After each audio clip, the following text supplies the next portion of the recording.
Oui, bon, bonjour, je suis Yavorka Jivanovic, je suis travailleuse sociale et aussi chargée de cours à l'école de travail social à l'Université de Sherbrooke. Et ça fait plus que 10 ans que je travaille sur la mort, beaucoup sur la mort en contexte migratoire. Et aujourd'hui, je vais vous présenter une partie de ma thèse doctorale que j'ai terminée l'année passée, qui a porté sur l'accompagnement en fin de vie en contexte de diversité. Mais avant, je voudrais vraiment vous remercier pour l'invitation. Je suis vraiment très contente d'être parmi vous et aussi j'étais membre de l'équipe qui a travaillé sur cette recherche-là, mais pour des raisons professionnelles et personnelles, j'ai pas resté si longtemps, mais c'était vraiment une expérience très enrichissante. Donc, je voudrais vraiment comme saluer nos membres de l'équipe. Euh, donc, l'objectif de la présentation, je vais rapidement vous présenter la statistique et pourquoi c'est important de reconnaître la diversité, de reconnaître les différentes perspectives culturelles entourant la fin de vie et la mort et donc certaines tensions et les zones fragiles qui se présentent en réalité. Et pour la fin, je vais aller vers comment accompagner les personnes immigrantes et ses proches durant la fin de vie et le décès et comment développer une bonne lien. Effectivement, je vais rapidement parler de certains outils qui seront complémentaires, qui étaient dit par notre collègue Claire. Euh, c'est sûr que la mort peut toucher hein, n'importe qui, effectivement, mais c'est sûr que la réalité au Québec nous présente le vieillissement de la population, incluant le vieillissement de la population immigrante. Donc, on a plus en plus de personnes âgées immigrantes qui, effectivement, sont en fin de vie. Mais c'est important de distinguer les trois groupes des personnes âgées. Donc, on a les personnes âgées nées au Canada, dont le groupe ethnique, la religion, la culture diffèrent de celui ou celle de la majorité des Canadiens. On a aussi les immigrants de longue date ayant vieilli au Canada, donc l'immigration économique, réunification familiale, réfugiés, mais aussi on a les aînés ayant émigré au Canada à un âge tardif par le programme de réunification familiale ou peut-être qu'ils sont réfugiés. Un autre aspect qu'il faut comprendre en compte, c'est la diversité religieuse, parce que depuis les années 1960, l'arrivée au Québec d'une immigration diversifiée a passablement modifié le paysage religieux traditionnel du Québec. Bien que petit, les parts de la population ayant déclaré une religion musulmane hindoue au siècle ont doublé en 20 ans. Et aussi, donc, on a les groupes racisés qui sont tous en croissance démographique au pays. Donc, pour toutes ces raisons, il faut comprendre vraiment en compte ces deux aspects, le vieillissement de la population et la diversité religieuse. En parlant des personnes âgées, euh, l- les lieux qu'ils choisissent sont vraiment comme ils pouvaient vivre et vieillir dans le pays d'origine, effectivement, de retourner au pays d'origine, vivre entre le Québec et le pays d'origine ou vivre entre le Québec et un autre pays chaud. Mais effectivement, selon la statistique, la majorité reste au Québec pour diverses raisons, comme les raisons de santé. Donc, la santé ne lui permet pas de retourner au pays d'origine parce qu'ils n'ont pas peut-être accès à des soins de santé au pays d'origine. Aussi, ça dépend aussi de euh, leur niveau d'intégration, d'adaptation, d'acculturation au pays d'accueil. Est-ce qu'ils se sentent acceptés au Québec ou pas? Les raisons familiales, est-ce que la famille reste au Québec ou il y a plus de familles au pays d'origine? Raisons matérielles, donc situation socio-économique, est-ce qu'ils pouvaient bénéficier de la pension de retraite ou de vieillesse à distance ou pas, ainsi que le lien qu'ils ont avec le pays d'origine. Mais comme j'ai déjà dit, majorité reste au Québec et effectivement, on fait un accompagnement, donc maintenant de faire le lien avec le réseau de santé et de services sociaux. Mais les personnes âgées immigrantes ont comme plusieurs choix, vraiment de rester à domicile, d'être dans les différents hébergements SHSLD, mais certaines qui sont hospitalisées, effectivement.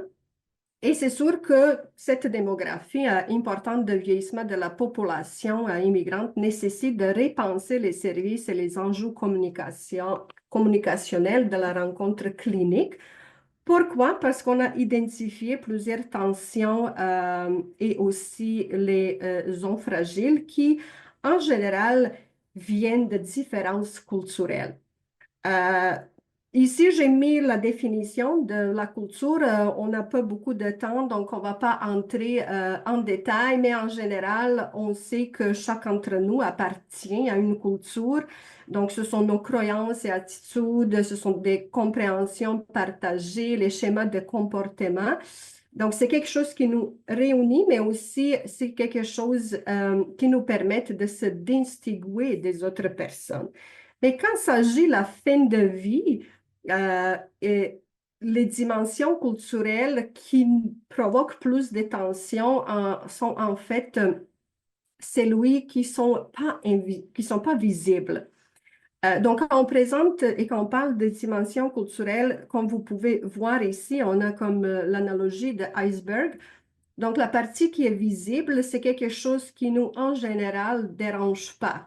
Donc, tout ce qu'on peut voir ou attendre, la langue, l'histoire, la littérature, la musique, la nourriture, les cérémonies, en général, on gère ça bien.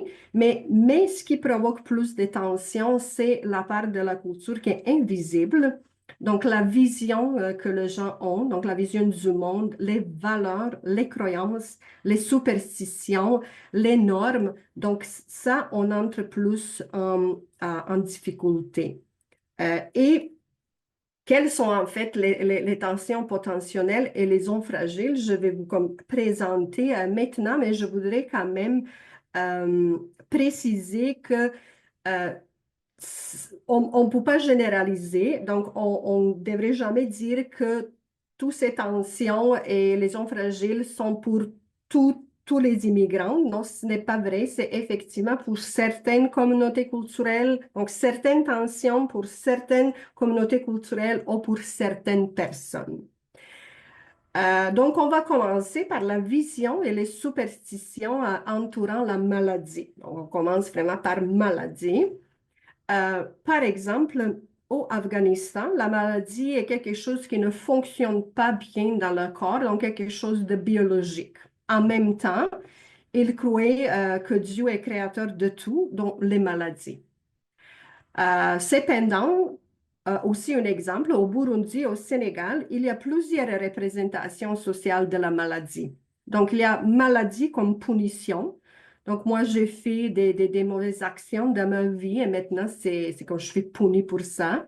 La maladie comme la fatalité, donc le fruit du destin. Ou la maladie comme persécution. Donc, c'était mauvaise sorte jetée par une humaine, ou un esprit, ou la sorcière, ou etc. Donc, vous pouvez voir que de là, on a comme les différentes visions sur la maladie. Aussi, la vision et les superstitions qui entourent la maladie, c'est la question de médecine traditionnelle versus médecine moderne.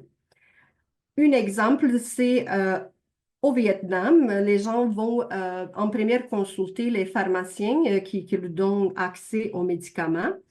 Mais en même temps, il existe trois sortes de médecins, la médecine moderne, la pratique vietnamienne et la pratique chinoise. Et il arrive que certaines personnes vont consulter les voyants. Donc, encore une fois, vous pouvez voir la différence par rapport de ça. La perception et l'expression de la douleur, c'est aussi très intéressant. En général, la douleur, c'est le niveau de sensation physique ressentie, sensation qui fait plus ou moins mal. Mais pour certaines personnes immigrantes aux âgés, il se peut que la douleur puisse être considérée comme une approuve ou une punition de Dieu, donc quelque chose à endurer. Et surtout, au Québec, on utilise beaucoup l'escale de 0 à 10, hein, de comme identifier la douleur. Donc, c'est pas un outil qui fonctionne vraiment comme très bien auprès de certaines personnes immigrantes parce qu'ils ont vraiment la perception de la douleur différente. Et aussi, la différence de l'expression de la douleur, par exemple, dans certaines communautés, les gens sont appris de ne pas montrer leur douleur. Donc, ils vont jamais dire que c'est 10, ils vont vraiment comme minimiser la douleur, que pour les femmes et quelquefois dans certaines communautés plus accepté de exprimer la douleur.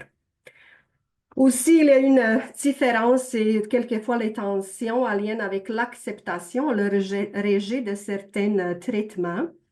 La résistance ou le refus de certains traitements n'est pas toujours liée à une incompréhension du traitement. Ça peut vraiment découler de la vision de sa religion, ses croyances sur le traitement. Mais il y a quand même un aspect d'éducation familiale, mais aussi le choix personnel. Donc, la personne va peut-être plus choisir le médicament traditionnel que le traitement moderne. Les barrières linguistiques, c'est un aspect qui crée beaucoup et souvent des tensions entre les personnes qui sont en fin de vie et, euh, et les professionnels de la santé, des services sociaux. Ben, certaines personnes immigrantes ou personnes âgées ne parlent pas ni français ni l'anglais. Et dans ce cas-là, on devrait inclure une interprète. La place de l'interprète, effectivement, c'est très important. Ça, c'est sûr que ils nous permettent de communiquer et d'échanger avec nos clients, avec les patients, mais en même temps, donc l'intervention à trois, c'est pas facile. Et surtout, ça peut provoquer des problèmes et de questionnement. Est-ce qu'on va amener une interprète qui est en même temps le membre de la famille?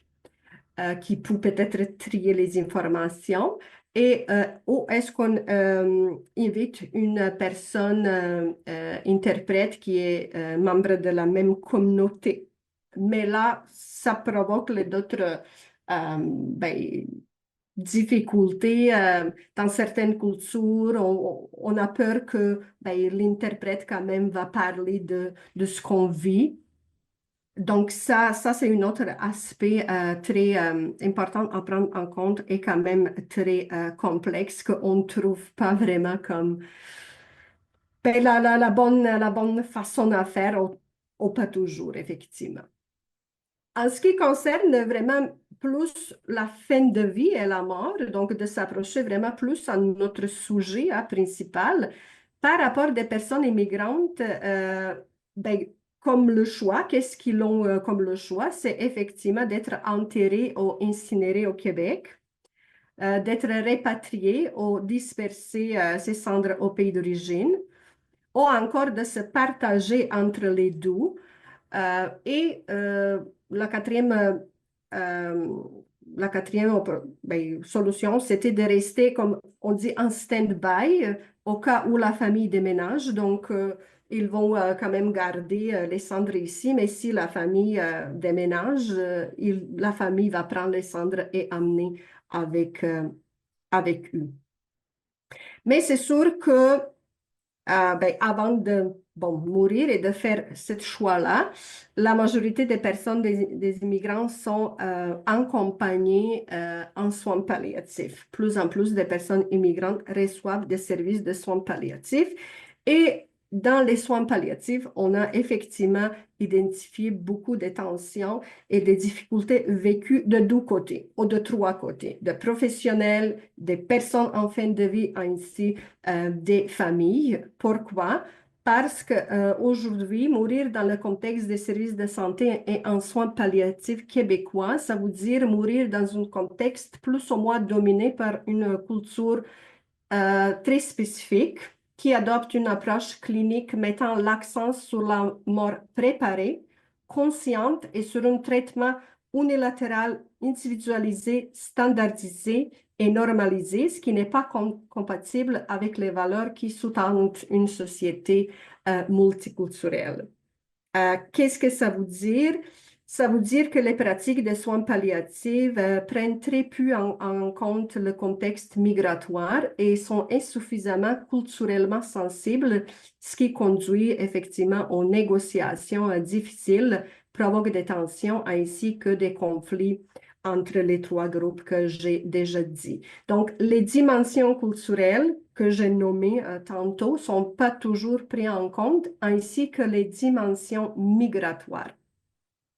Quand on parle des dimensions migratoires, ben là, on parle de la trajectoire ou les trajectoires migratoires. Donc, il ne faut pas oublier que les personnes immigrantes, avant d'arriver au Québec, ils ont eu une vie, hein, quelque part. Donc, on est beaucoup centré sur l'intervention ici et maintenant et on oublie hein, tout le reste. Mais les gens sont passés par plusieurs pays avant d'arriver au Québec et tout ça, ça a laissé la trace dans la vie de ces personnes. Aussi, il faut prendre en compte le nombre d'années passées au Québec au Canada. Donc, c'est pas la même chose. Est-ce qu'on va accompagner en fin de vie une personne qui est au Québec peut-être 6 mois, 6 ans ou 16 ans? Ça change beaucoup. Aussi, encore une fois, leur niveau d'intégration. Est-ce qu'ils sont vraiment bien intégrés? Et l'intégration, c'est un concept très large. Quand même, il y a intégration personnelle, familiale, sociale, économique, linguistique, etc., etc. Le niveau de connaissance du français, encore une fois, c'est pas la même chose. Est-ce qu'on accompagne une personne qui parle très bien français, une personne qui ne parle pas du tout le français?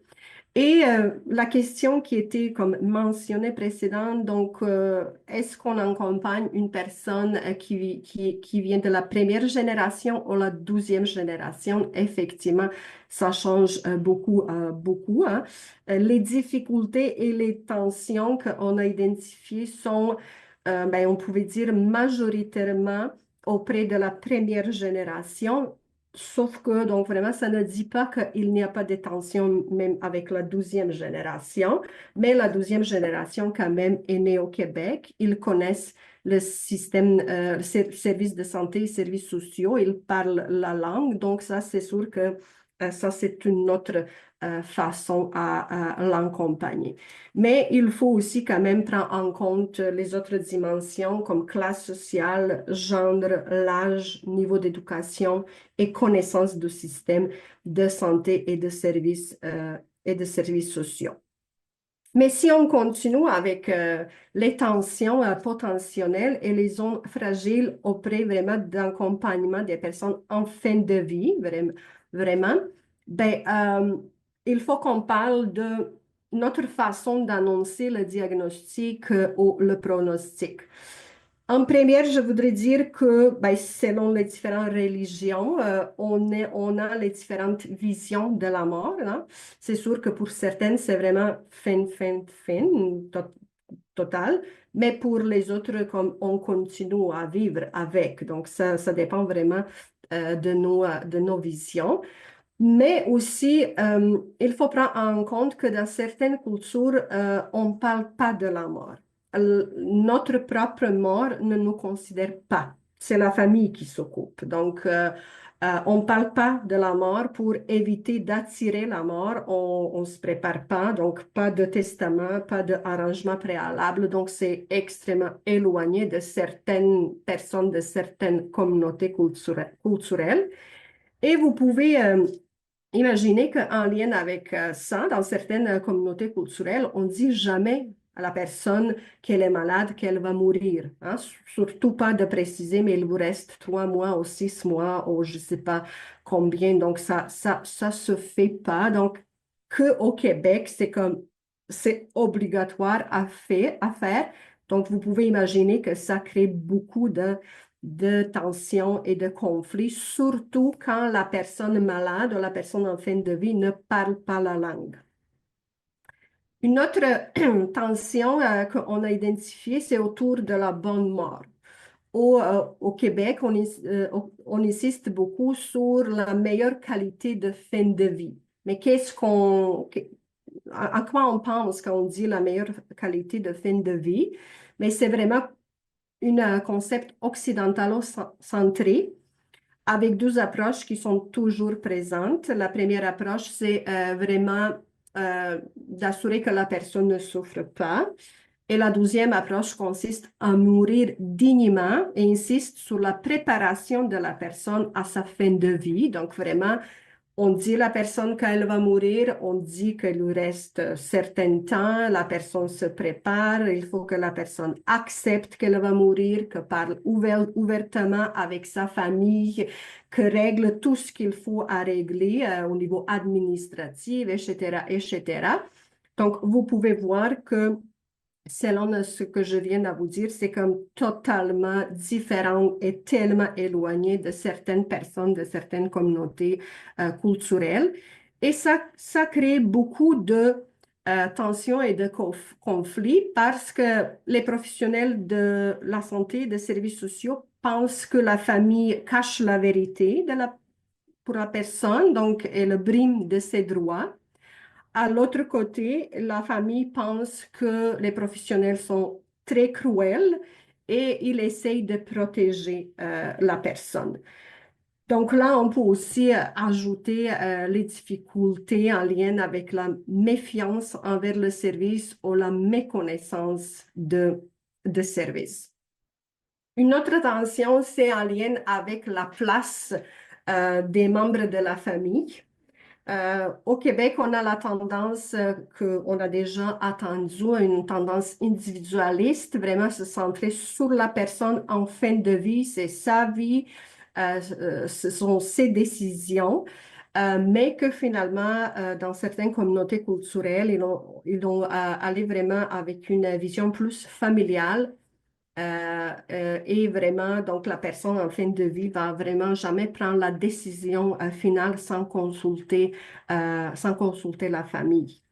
Et effectivement, le rôle et la place de la famille provoquent beaucoup de tensions, surtout, encore une fois, dans le cas où la personne en fin de vie ne parle pas la langue française. Euh, Aussi, la place de la religion, des croyances et des rituels au moment de décès sont aussi des aspects qui provoquent des tensions. En général, encore une fois, on n'est pas très bouleversé par les différentes croyances. Ça, on est capable de comprendre, mais effectivement, aux pratiques. Hein?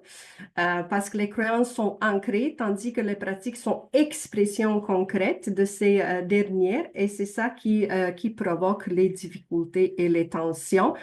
Je vais vous donner rapidement un exemple que les gens qui viennent du Sénégal, ben, selon leur tradition, le rituel au moment de décès, c'est vraiment ils sont juste à préciser, en général, majorité les musulmans, mais beaucoup influencés de l'animisme qui est toujours présente et ils croyaient que l'âme de la personne décédée est toujours là au moment de décès. Donc la personne est décédée, on sait, mais comme elle est toujours là et pour nous voir et nous attendre. À cause de ça, donc, ils vont vraiment qu'on fait de bruit près de l'oreille de la personne décédée pour être certaine que la personne décédée n'attende pas l'échange entre les professionnels, n'attende pas que la famille pleure, etc., etc. Donc, vous pouvez imaginer que si ça se passe dans une chambre où on a 3 ou 4 personnes, hein, ben, ils vont vraiment qu'on faire une bruit auprès d'oreilles de la personne vraiment très fort. C'est sûr que c'est comme dérangeant pour les autres, mais en même temps très important pour la famille. Finalement, l'expression de la douleur ou de deuil au moment du décès, dans certaines communautés, une membre de la famille devient possédée ou subit une attaque. Les lamentations et les coups à la tête sont des expressions de chagrin aussi. Dans certaines communautés culturelles, on peut assister à des lamentations et des déchirures de vêtements, donc vraiment un comportement, une expression de la douleur. Donc, ils vont pleurer beaucoup et comme chanter aussi, si on peut dire chanter, certaines chansons. Donc, vraiment une réaction totalement comme différente que en général au Québec. Donc voilà, c'est vraiment rapidement les tensions et les comme différences qu'on devrait prendre en compte pour pour l'accompagnement des personnes immigrantes en fin de vie. Et rapidement, vraiment dans 2, 3 minutes, comment faire pour bien faire effectivement l'approche interculturelle. Je ne vais pas vraiment entrer en détail parce que Claire a déjà parlé de ça. C'est juste de nous rappeler que l'approche interculturelle se divise en 3 étapes et je voudrais insister sur la première étape, c'est décentration de sa propre culture. Donc, il faut vraiment se poser la question, qui suis-je face à l'autre?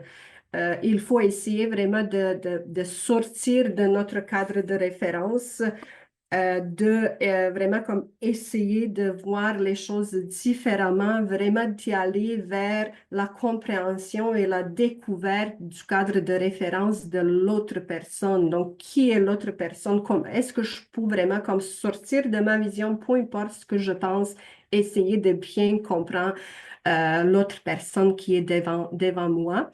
Et la troisième étape, c'est vraiment la médiation, négociation, comme on a déjà parlé. Est-ce qu'on peut discuter vraiment de trouver une attente qui nous convient, hein, Québec, nos normes, règlements, les lois, mais aussi que répondent aux besoins de la personne ou la famille devant moi et que ça donne un sens à ces personnes-là. Donc, l'approche interculturelle est guidée par 3 perspectives, subjectivistes, donc n'oublions pas que c'est une relation entre 2 individus porteurs de différentes cultures. La perspective interactionniste, donc c'est toujours 2 personnes à présence qui sont en interaction, mais aussi la perspective situationnelle. Donc, on est quand même, donc n'oublions pas, quand même influencé par la situation actuelle politique, par les choses qu'on attend dans le média. Donc, ça aussi, il faut qu'on prenne en compte vraiment comme d'essayer de sortir de là. Pour la conclusion, je voudrais vraiment comme pousser juste un petit peu plus loin sur la pratique culturellement sensible qu'on a aussi mentionnée aujourd'hui. Donc, ça, c'est une approche qui devrait être appliquée pas juste au niveau individuel, donc pas juste moi comme une TS ou une conseillère à la fédération, à la coopérative, mais vraiment au niveau plus organisationnel et institutionnel. Donc, on devrait vraiment comme pousser un petit peu plus loin.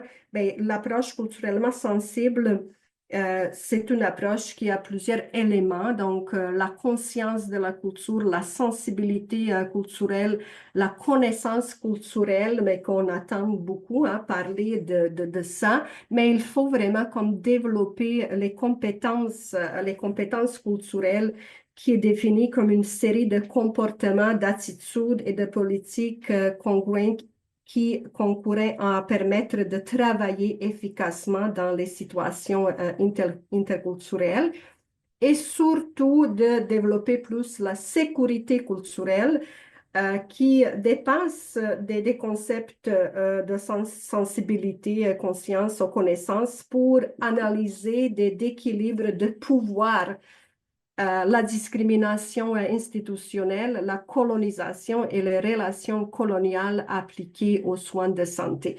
Et je voudrais ajouter qu'aujourd'hui, quand on parle de la pratique culturellement sensible, c'est sûr que la sécurité culturelle est plus développée pour travailler auprès des Autochtones, vraiment euh, apporter plus équilibre hein, entre le pouvoir des Québécois et les Autochtones, mais effectivement, ça s'applique auprès des immigrants, mais même si on ne parle pas de deux contextes identiques, bien sûr.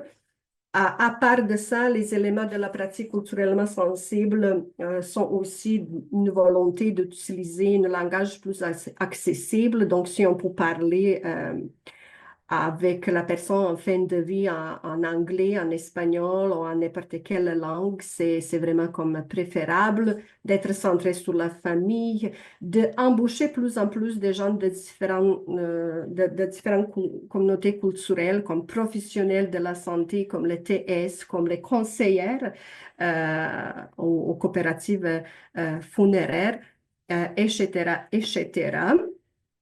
Et je voudrais vraiment comme terminer juste en deux phrases que donc parmi tous les éléments que je vais vous présenter, les tensions et les zones fragiles, ça c'est sûr que la spiritualité ou la religion sont plus importantes de dimension en fin de vie.